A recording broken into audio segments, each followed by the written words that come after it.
Guys, this is me Lovejeet Arora. स्वागत है आप सभी बच्चों का आज की इस क्लास के अंदर। तो चलिए कहानी शुरू करते हैं ऑर्डर बाय के साथ में। देखिए क्या चीज है।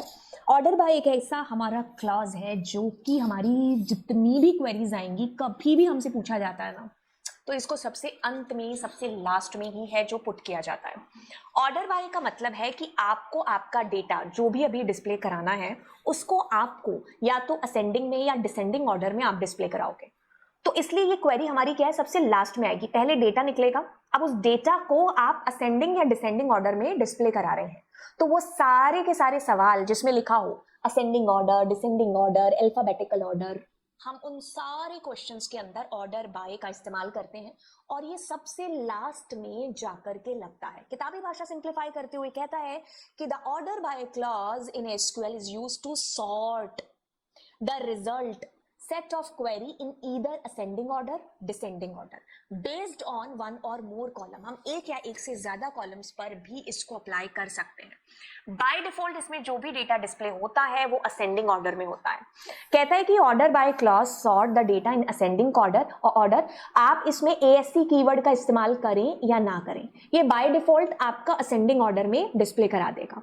ठीक है, इट मींस छोटे ए से बड़े, मतलब ए छोटी ABCD जैसे, मतलब मेरे को नाम वाइज बच्चों को अरेंज कराना है। आपके अटेंडेंस रजिस्टर में भी ए से लेके जेड तक नाम होते हैं ना। जब आपका वाइवा हुआ होगा तो रोल नंबर 1 से लेकर के एंड तक, तो असेंडिंग ऑर्डर। ठीक है, ASC इज ऑप्शनल, आप यूज करो या ना करो, because by default your data is going to be display in ascending order. वहीं पर अगर मैं अपने डेटा को डिसेंडिंग ऑर्डर में डिस्प्ले कराना चाहती हूं तो I need to use a keyword which name is DESC, right. चलिए, आप मतलब उल्टे ऑर्डर में आप डिस्प्ले करा रहे हो। देखो क्या चीज है, इसके सारे केसेस को हम देखते हैं कि जैसे मैं चाहती हूं कि मुझे यहां पर डेटा डिस्प्ले हो ऑर्डर। मैंने कहा कि जब भी जिस भी क्वेरी में आप लिखेंगे हमेशा लास्ट में लिखेंगे इसको। मैंने कहा ऑर्डर बाय एस नेम, सारे नाम देखो मेरे को आगे डिस्प्ले होकर के असेंडिंग ऑर्डर में। अब मैंने ASC लिखा, कोई फर्क नहीं पड़ा, लेकिन मैं जैसे ही DESC लिखूंगी डिसेंडिंग ऑर्डर में डेटा आ जाएगा। इसमें एक चीज आपने नोटिस करी, क्या नोटिस करा आपने ये नोटिस करा कि जो असेंडिंग ऑर्डर था उसमें नल ऊपर आ रहा था और डिसेंडिंग ऑर्डर में नल नीचे आ रहा था। इसको आपको याद रखना पड़ेगा। ठीक है, कि डिसेंडिंग ऑर्डर में नल की जितनी भी जो भी है ना डेटा, दैट इज डाउन में चला जाएगा, डिसेंडिंग में डाउन में।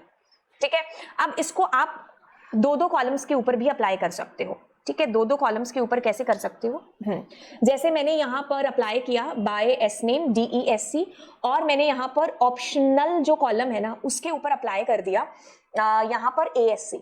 ठीक है, तो अब बड़े ध्यान से देखो क्या चीज होगी। पहली इंपॉर्टेंस दी जाएगी पहले वाले को कि order by S name DESC।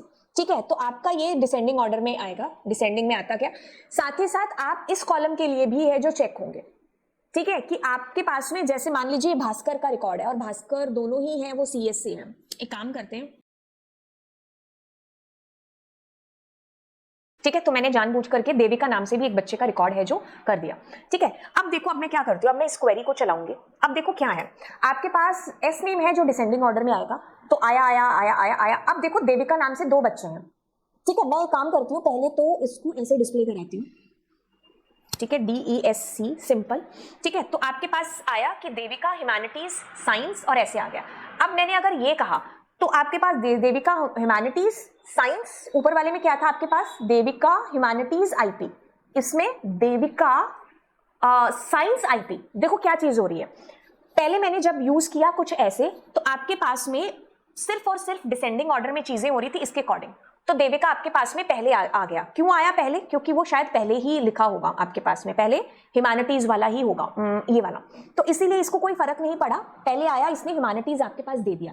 लेकिन अब मैं जैसे ही दूसरे वाला असेंडिंग ऑर्डर में कर रही हूं तो क्या होगा कि जैसे 2 नाम है सेम है ना, तो अब देविका हो गया, इसने किया कि हाँ डिसेंडिंग ऑर्डर में this should be come first, but मैं ऑप्शनल को असेंडिंग में कर रही हूं। तो अब आप खुद देखो CS और IP में असेंडिंग ऑर्डर में कौन सा है, मतलब करेंगे असेंडिंग। अगर मैंने कहा CS और IP असेंडिंग ऑर्डर में लिखो तो CS पहले आएगा ना अल्फाबेटिक के अकॉर्डिंग। तो अब यहां पर फ्रेम में आएगा जब आप इसकी बात करोगे। वैसे आपको इसका डिफरेंस नजर नहीं आएगा, जहां सिमिलर वैल्यूज होती है ना वहां इसका डिफरेंस आपको नजर आता है। तो अब देखो CS will be coming first. अब मैंने मान लो इसको DESC कर दिया, कोई फर्क पड़ेगा नहीं। ठीक है, तो वो वैसे ही आएगा जैसे आना चाहिए।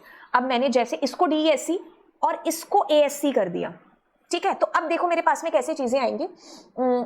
आपके पास ये आ गया देविका। अब मैंने क्या कहा कि ये वाला शुड बी DESC। तो इसमें अब इसको डिसेंडिंग ऑर्डर के अकॉर्डिंग देखा जाएगा। ठीक है, तो ये चीज आपको ध्यान रखनी है इसके अंदर।